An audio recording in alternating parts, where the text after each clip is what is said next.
a 10plex for $10 million, right? Doesn't mean that you can't offer a million. If you're starting off, work with a realtor that's willing to give you the time, because the experienced ones, to be honest with you, are not going to give you the time, right? Your viewers right now, if they're watching, if they're 25 years old, you can literally change your life in that 5 years or 8 years, right? This is real estate. You know what I'm saying? It doesn't discriminate. What is up, YouTube? We're back with another Kasey Wong video, and in today's video, Kasey and myself share some tips and tricks for first-time building investors. So if you're looking to upgrade, or maybe you're just jumping right into real estate investing by trying to buy an apartment building, well, in today's video, that's exactly what we're going to be discussing. Just some of the best practices, some of the tips, and some of the things that Kasey and I wish we would have known way back when we first started buying apartment buildings. Let's jump into it. So talking about kind of trying to break into those multifamily properties, we've touched upon it in the past, but I don't think we've ever really focused on it as far as like, how do you find those opportunities? You know, what sort of relationships are you building to find apartment buildings off market? Because like we were saying earlier in the video, it's very competitive out there these days when it comes to apartment buildings. So if something gets listed on the MLS, it often feels like it's already been priced out of being affordable. Okay, so yeah, if it hits MLS, most people will sift through it, but you can still put an offer on. Just because somebody asks, whatever, they're selling a 10plex for $10 million, right? Doesn't mean that you can't offer a million, right? Take a look at it, lock it down, see what you can do. Because just because somebody's selling with these, to be honest with you, some stupid numbers. Some people will ask some really outrageous numbers, right? But you have to start putting offers, like putting it out there. We work with, Kyle Church. He's somebody local in the KWC area. I know Matt Pichet, he does the duplex. If you're dealing with single family homes, the duplex, he looks very, very knowledgeable. I would go with him. But you have to have those connections with certain groups of people, certain realtors. And so how do you feel is the best way to find the right realtors? Like, we can definitely give them random referrals for different markets, but in your opinion, Kasey, like how do you go about it? If you were to be dropped off in Saskatoon or Winnipeg tomorrow, what realtors would you be looking for, or how would you start building those relationships? I'll look for somebody experienced. Again, this is Jed's sort of her domain. She deals with the realtors. But we're looking with somebody experienced who has that, 5-10 year experience, knows a market. Doesn't have to have that 5 or 10 year per se, but if they can sort of justify what they know about the market, I would be working with them. The very first property that we bought, that triplex in downtown Toronto, we interviewed three agents. Literally, they came in, sat on our couch and said, "Hey, this is our criteria." Two of them quickly just they're done. Like after one day of showings, 3 properties, they said, "No, I don't want to work with you anymore." Only one person worked with us to the end. His name is Sean Rupart, but he's very loyal, and he's willing to drive us and do all that work. So at the beginning, when you're starting off, you may not want to find that very experienced person, because they may not have the time to work with you, to be honest with you. So we were okay with working with a quote unquote rookie realtor, right? Somebody that's willing to put in the time starting off, because they have the time, right? Driving us around, making, crunching the numbers with us, for us, and doing all that due diligence. There's a lot of, now I find that there's so much information like on the internet, on YouTube and things like that. You know what?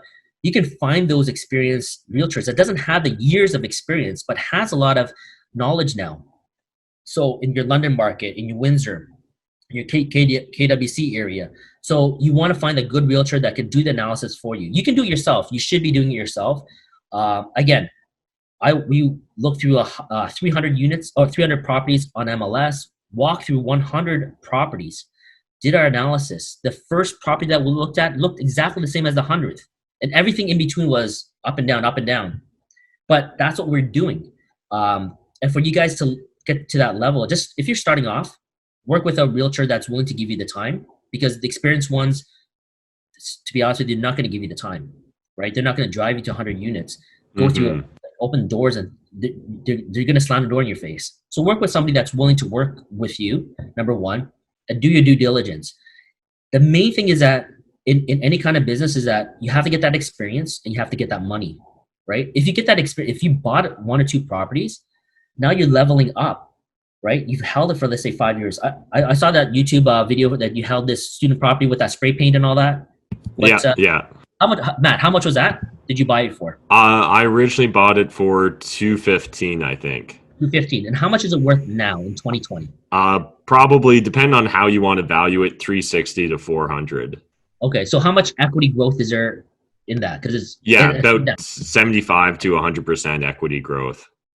Okay, so a dollar figure, how much is that? Maybe you have a couple hundred? Yeah, 250, 300.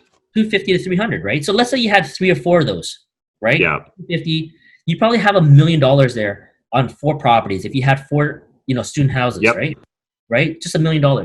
So that's what you're trying to do, is that you're trying to get to that level of basically buying it, holding it for those 5 years. How long did you hold that for, Matt?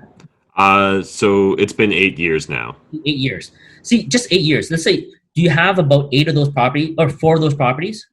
Yep. Yeah. So I literally do right in that low area. Okay. So let's say you have about 4 of those. That's $1 million, right? Do you want to get control of your financial life? Do you want to crush it in real estate with wholesaling? Do you want to join my full-time team of wholesalers like Mike or Shahir?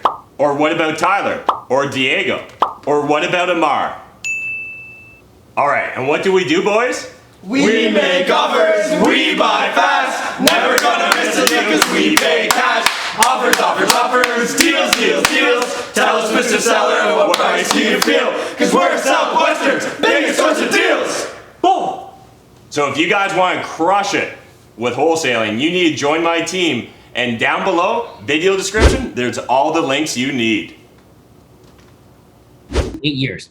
See, just 8 years. Let's say, do you have about 8 of those properties or 4 of those properties? Yep. Yeah. So I literally do right in that low area. Okay. So let's say you have about 4 of those. That's $1 million, right? Now, your equity is going up. Your debt is actually going down. Okay. You're leveraging. Your leverage is actually going down because you're paying it off, right? So let's say that property is worth whatever. Another 5 years, it's worth $1 million. Okay. Now it's paid off.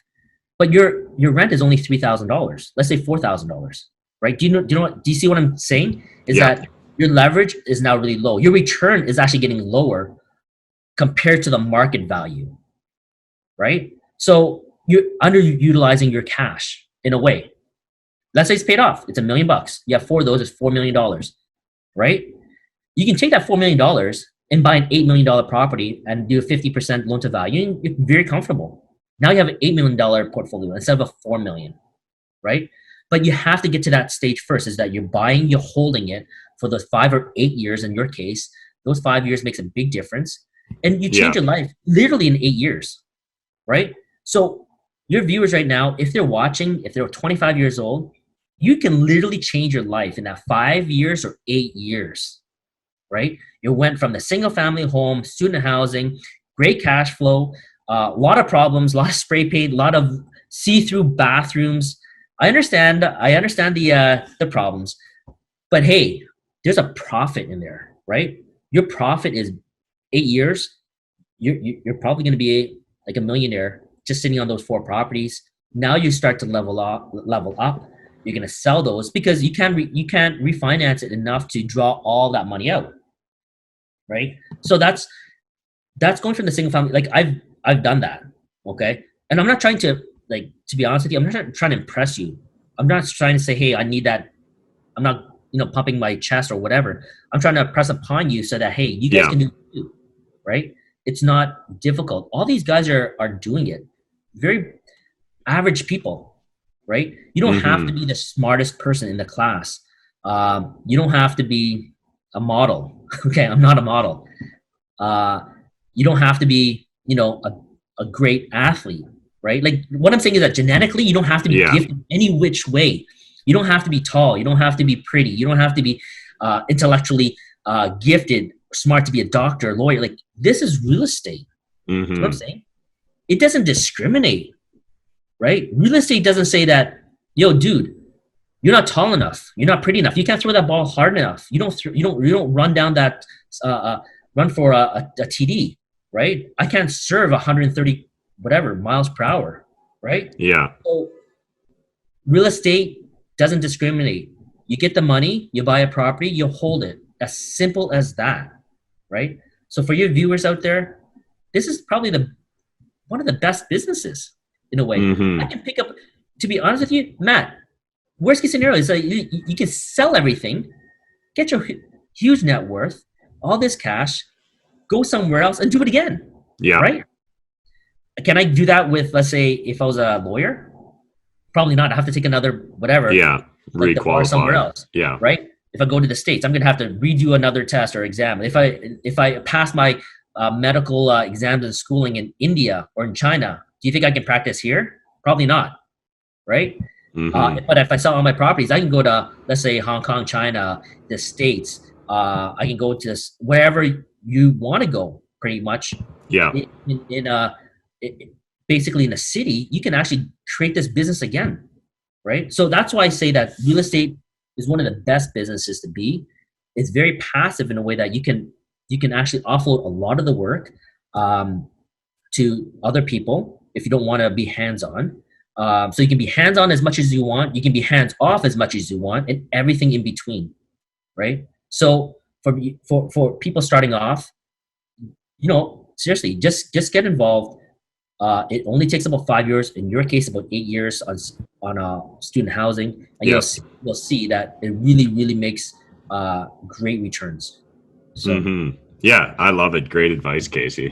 Thanks again to Kasey for taking the time to shoot this video. If you guys have other apartment buying questions, let us know in the comment section down below, because Kasey and I are always looking for new topics and new subject matters to make YouTube videos on, and we really appreciate your feedback, as well as smashing that like button. Hit the subscribe button if you're new to my channel, and make sure you check out some of the other great videos we have with Kasey Wong, like this playlist right here, or check out this playlist right here. And until next time, remember, making money is a team sport. There's more than enough money in this world for us to all make it, but if you're not saving it, I mean, like, what's the point? Thanks, guys.